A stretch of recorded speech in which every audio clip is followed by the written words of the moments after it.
আসসালামু আলাইকুম। আজকে আমরা সেমিকন্ডাক্টর অধ্যায়ের একটা দারুণ ম্যাথ করব, যেখানে ডায়োডের একটু ব্যবহার দেখব। যে একটা সার্কিটের মধ্যে ডায়োড যদি থাকে তো কিভাবে এটাকে ইউজ করব, বা এটাকে কি কাজে লাগতে পারে, এটা কিভাবে কাজ করতে পারে এটা দেখব। দেখি, ডায়োড তোমার বলছে যে 5 ওহম ও 6 ওহমের মধ্যে প্রবাহ নির্ণয় করো। 5 ওহম কোথায় আছে? এই 5 ওহম। আর 6 ওহম যে এখানে, এই দুটোর মধ্যে প্রবাহ নির্ণয় করো। আমরা সবগুলোর মধ্যে প্রবাহ দেখব, সমস্যা নেই। দেখো, এখন ডায়োডের বায়াসিংটা একটু দেখতে হবে। বায়াসিংটা কি? ফরওয়ার্ড বায়াসিং আর রিভার্স বায়াসিং। ফরওয়ার্ড বায়াসে সবসময় মনে রাখবো, এখানে পি এন টাইপ থাকে, তাই না? পি এন টাইপ থাকে। পি টাইপ হচ্ছে এই তীর চিহ্নের আগের অংশটুকু হচ্ছে পি টাইপ, আর তীর চিহ্নের পরের অংশে এন টাইপ। আর এইখানে পি টাইপের মধ্যে তোমার যে ভোল্টেজটা থাকে, পি টাইপের মধ্যে তোমার যে ভোল্টেজ থাকে সেটা আমি ভি ওয়ান ধরলাম, আর এন টাইপের মধ্যে যে ভোল্টেজ থাকে সেটা হচ্ছে ভি টু, মানে এন টাইপের পাশে।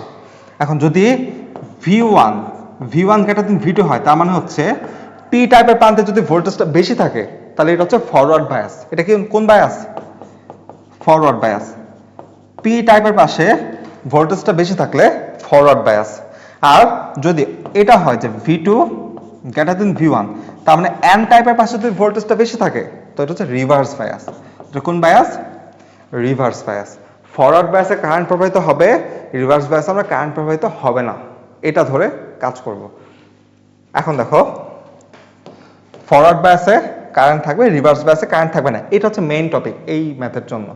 তো 5 ওহম এবং 6 ওহম, দেখো তো এখানে এই প্রান্তে ভোল্টেজ কত? -8। আর এই প্রান্তে ভোল্টেজ কত? -2। এই ভোল্টেজ আর এই ভোল্টেজ, কোনটা উচ্চ কোনটা নিম্ন ভোল্টেজ? অবশ্যই এটা উচ্চ ভোল্টেজ, এটা নিম্ন ভোল্টেজ।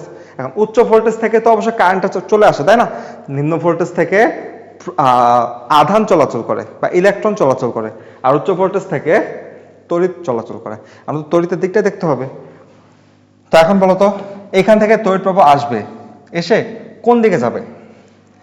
এদিক দিয়ে যদি আসে, দেখো তো এখানে আসতেছে এই ডায়োডের এই প্রান্তে -2 ভোল্ট, আর আগের প্রান্তে -8 ভোল্ট। এই ডায়োডের জন্য এই ডায়োডের এই প্রান্তে -2 ভোল্ট আর এই প্রান্তে -8 ভোল্ট। এখন বলো তো, এই প্রান্ত বলতে কি কোন পাশের প্রান্ত বোঝায়? এন টাইপের পাশে বোঝায়। আর এন টাইপের পাশে হলে এটা রিভার্স বায়াসে আছে না? এই ডায়োডটা রিভার্স বায়াসে আছে না? তো এই ডায়োডটা দিয়ে কোনো প্রবাহ যাবে না। একটা তারের যেখানে রিভার্স বায়াসিং এর কোনো ডায়োড থাকে, তো সেখান দিয়ে কোনো কারেন্ট প্রবাহিত হয় না। তার মানে কারেন্টটা নিচ দিয়ে না গিয়ে ওপর দিয়ে যাবে, কারণ উপরে কোনো ডায়োড নেই। তো গিয়ে দেখো তো এই পাশে যাবে, এই পাশে যাওয়ার সময় এইখানে আবার রিভার্স বায়াস পাবে। ঠিক আছে?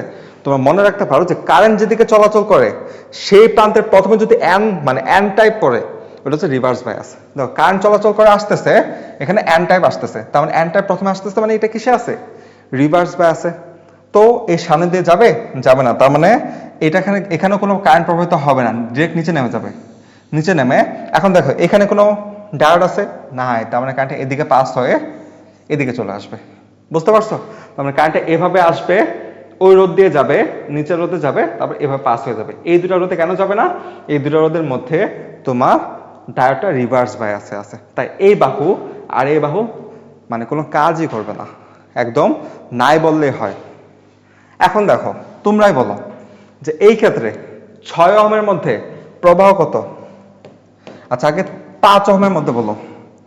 5 ওহমের মধ্যে 5 ওহমের প্রবাহ কত? 0 অ্যাম্পিয়ার। ঠিক আছে? নর্মাল বিষয় যে এদিকে কারেন্টই জানে, তাহলে এখানে প্রবাহ কেমনে আসবে? কারণ রিভার্স বায়াসে ডায়োড আছে। আর 6 ওহমের মধ্যে প্রবাহ, পুরো প্রবাহটা দেখো তো 6 ওহমের মধ্যে দিয়ে গেছে না?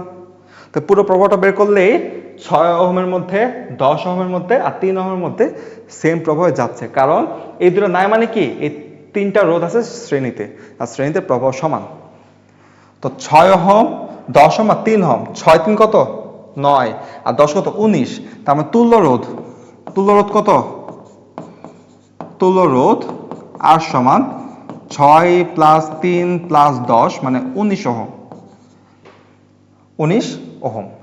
এখন দেখো, এই দুই প্রান্তের কারেন্ট আসতেছে এদিক দিয়ে, যাচ্ছে এদিক দিয়ে, দুই প্রান্তের বিভব পার্থক্য কত? -2 -8। বিভব পার্থক্য হচ্ছে -2 -8। তারপর তড়িৎ প্রবাহ I সমান -2 - -8। উচ্চ ভোল্টেজ মাইনাস নিম্ন ভোল্টেজ, এটাই করা হয়েছে। আর উপর হচ্ছে বিভব পার্থক্য, নিচে হচ্ছে তুল্যরোধ মানে 19। তো এখান থেকে আসবে -2 মাইনাস মানে প্লাস -2 প্লাস 8, তার মানে উপর হবে 6/19 এম্পিয়ার। ঠিক আছে, তার মানে এই কারেন্টটা 6 ওহমের মধ্যেও যাবে, 10 ওহমের মধ্যেও যাবে, 3 ওহমের মধ্যেও যাবে। তো 7 ওহমের মধ্যে প্রবাহ কত? 0, এটার মতোই। তো এখানে লিখে রাখবা যে 7 ওহম ও 5 ওহমের মধ্যে প্রবাহ 0, আর 6, 10 আর 3 ওহমের মধ্যে প্রবাহ 6/19 এম্পিয়ার। ঠিক আছে, তো এই ম্যাথটা দেওয়ার একটাই কারণ হচ্ছে ডায়োডটা রিভার্সে থাকলে যে ওই বারোটা কোনো কাজই করে না, এটা হচ্ছে বোঝানোর জন্য। ঠিক আছে, তো এই ম্যাথটা ভালোভাবে দেখবা, তো এটা নিজেরা বানানোর চেষ্টা করে একটু সলভ করার চেষ্টা করবা। ঠিক আছে, তো আজকে এই পর্যন্তই। আসসালামু আলাইকুম।